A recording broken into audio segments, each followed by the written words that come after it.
कहते हैं कि भीड़ का कोई चेहरा नहीं होता संस्कार है हा भगवा रंग। और इसीलिए भारत में जब जहाँ कहीं पर भी मॉब लिंचिंग के हादसे हुए हैं उन सभी हादसों के पीछे था जिम्मेदार एक गलत वीडियो।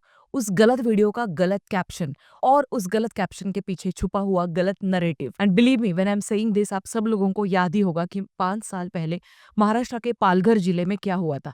कुछ हिंदू साधुओं के साथ जो भी वहां पर हुआ था, वो एग्जैक्टली डर, वो खौफ यहाँ पर इस फिल्म में हम सभी लोग महसूस कर पाएंगे। हालांकि इस फिल्म की कहानी उस कहानी के साथ कहीं पर भी रिलेटेड नहीं है, बट मैं ओवरऑल ह्यूमन इमोशंस के बारे में यहाँ पर बात कर रही हूँ। ये फ़िल्म एक्चुअली एक फ़िल्म नहीं है, ये फ़िल्म एक मास्टरपीस है और ये मैं पहले इसलिए कह रही हूँ। कई बार ऐसा होता है कि किसी फ़िल्म का ट्रेलर देखने के बाद मैं ये डिसाइड करती हूँ कि क्या मुझे इस फ़िल्म के साथ टाइम इन्वेस्ट करना चाहिए, नहीं करना चाहिए। क्या ये फ़िल्म देखने लायक है या फिर नहीं है? बट स्टोलन के मोशन पोस्टर पे मैंने अभिषेक बैनर्जी का फ़ोटो देखा था और तभी मुझे समझ में आ गया था कि ये फ़िल्म मुझे काफ़ी हद तक इम्प्रेस ज़रूर करेगी उनके परफ़ॉर्मेंस की वज़ह से, और वैसा हुआ भी। भाई ने इस भाई की छोरी को चोरी किया। बच्चा चुरा के कोई खड़ा रहेगा वहाँ पे। स्टोलन इस फिल्म का जो प्लॉट है बेसिकली वो पूरी एक रात का दिखाया गया है, यानी कि कहानी हमारी रात में शुरू होती है और दूसरे दिन सवेरे 10-11 बजे तक वो समेट दी जाती है। बट इतने कम समय में बहुत सारी चीजें घटी है, बैक टू बैक बहुत सारे सब प्लॉट्स भी रहे हैं और इसी के चलते मुझे इस फिल्म का स्क्रीन प्ले बहुत पसंद आया। अब देखो, प्लॉट बहुत सिंपल है। दो भाई है, रेलवे स्टेशन पर खड़े हैं, उन्हीं के सामने एक लेडी है जिनका बच्चा चोरी हो जाता है। अब दो कांस्टेबल वहां पर आते हैं और उनसे पूछताछ करते हैं। उनको पता चलता है कि ये दो भाई विटनेसेस है, पर विटनेसेस कब जाके गुनहगार में तब्दील होते हैं, एक गलत वीडियो की वजह से। ये सारा कुछ हमें इस फिल्म में दिखाई देगा।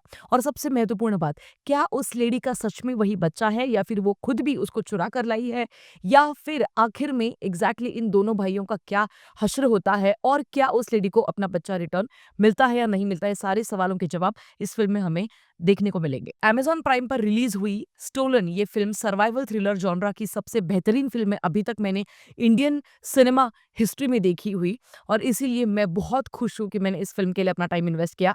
और मैं आप सभी को अब बैक टू बैक अपने प्लस पॉइंट्स की जो लिस्ट है लंबी चौड़ी, वो आप सबके सामने रखना चाहती हूँ। सबसे पहली चीज, इस फिल्म में कोई भी तामझाम नहीं है, एक्स्ट्रा की कुछ भी चीजें नहीं है, अननेसेसरी कोई आइटम नंबर नहीं है। कई बार ऐसा होता है कि कोई गांव देहात से रिलेटेड अगर कोई कहानी है तो वहाँ पे जबरदस्ती कोई आइटम नंबर घुसेड़ दिया जाता है और वही चीज मुझे बिल्कुल भी पसंद नहीं आती है। बट यहाँ पर फिल्म जानती है कि उसका प्लॉट क्या है, फिल्म जानती है कि कहाँ पर कितनी चीजें कितनी मात्रा में दिखानी है, और इसीलिए थ्रू आउट द फिल्म आपको कहीं पर भी बोर नहीं होने वाला है। मात्र 1.5 घंटे की यह फिल्म है और through out the screen play आप कहीं पर भी अपना मोबाइल तक चेक नहीं करना चाहोगे। एज ऑफ द सीट आकर आप बैठ जाते हो इस पूरी फिल्म को देखते देखते, और कब अपने नाखून चबाने लग जाते हो आपको खुद को भी पता नहीं चलेगा। एक्टिंग के बारे में अगर मैं बात करूं तो nobody was acting in this film, believe me when I am saying this. कोई भी एक्टिंग ही नहीं कर रहा था, क्योंकि जिस तरीके से अभिषेक बैनर्जी, मिया मिर्जेर और शुभम वर्धन ने एक्टिंग की है, मुझे लगता है कि ये एक ऐसे मंजे हुए एक्टर्स हैं जिन्होंने अभी तक अपना जो क्राफ्ट है वो हम सभी के सामने रखा ही था, प्रूव ही किया था कि उसमें एक और अब एक एडिशन हो चुका है उनके मास्टरपीस परफॉर्मेंसेस का। और इसी के चलते मैं वापस एक बार कह रही हूँ, इस पूरी फिल्म में आपको खुद को ऐसा डर वो महसूस होगा जो डायरेक्टर हम सभी को डर महसूस कराना चाहता है। आप लिटरली उसी कार में बैठे हो ऐसा आपको फील होगा। इस फिल्म में एक सीन है जहां पर अभिषेक बैनर्जी सिगरेट पीने के लिए वहां पर कार रोक कर जाते हैं इस एक दुकान पर, और वहीं पर एक-एक करके कैसे गाँव के जो यूथ होते हैं, जो लड़के होते हैं, वो इकट्ठा होने शुरू हो जाते हैं और फिर मॉब लिंचिंग का जो बहुत ही गंदा वाला सीक्वेंस है, वो वहाँ पर शुरू होने जाता है। और वहीं पर जिस तरीके से कैमरा वर्क किया गया है, वो आपको बहुत इम्प्रेस करेगा।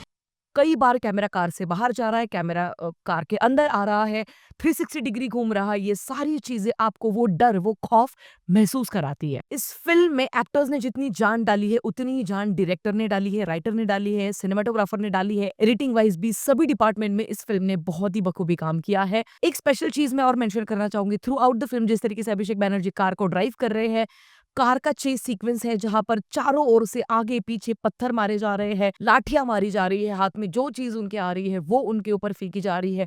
ये सारी चीजें वनर्स में उन्होंने दिखाई है, एंड बिलीव मी ये बहुत ही इम्प्रेसिव वर्क है अभी तक इंडियन सिनेमा की हिस्ट्री का। मुझे लगता है कि ओवरऑल ये एक ऐसी फिल्म है जिसको मैं बार बार भी शायद ना देखना चाहूँ, बट अगर एक बार मैंने देख ली है तो ये अगले 50 साल तक मेरे दिमाग में वैसी की वैसी रहेगी। और इस फिल्म को देखते समय ना मुझे हाईवे और NH10 और ऐसी कुछ फ़िल्मों की भी याद आ रही थी, बिकॉज़ मैंने वो भी फ़िल्में देखी हुई है ऑलरेडी। और वो जो एक एक ऐसा डर जो आपको खुद को महसूस होता है कि यार ये इनके साथ हो रहा है, बट ये हमारे साथ भी शायद हो सकता है, या फिर अ, हमारे किसी जान पहचान वाले किसी इंसान के साथ भी हो सकता है। और जब ये होगा तब कितना भयावह वो सिचुएशन होगी और उससे कैसे हम लोग बाहर भी निकल पाएंगे, ये सारी चीजें आपके दिमाग में घूमती रहती है। एंड आई फील यही एक मोटो था इस फिल्म को बनाने का, कि एक गलत वीडियो की वजह से किसी की जिंदगी कैसे उजाड़ दी जा सकती है, इसी का ये प्राइम एग्जाम्पल है। और महाराष्ट्र के पालघर जिले में जो हुआ था, वो तो आज तक हम सभी लोग इंसाफ मांग ही रहे हैं। बट ओवरऑल मुझे लगता है ये फिल्म काफी अच्छा मैसेज दे जाती है। मेरी तरफ से इस फिल्म को 4.5 stars out of 5।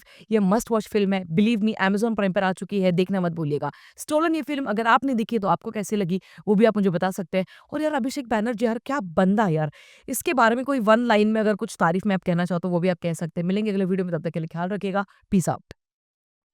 Hehe. It's not. It's.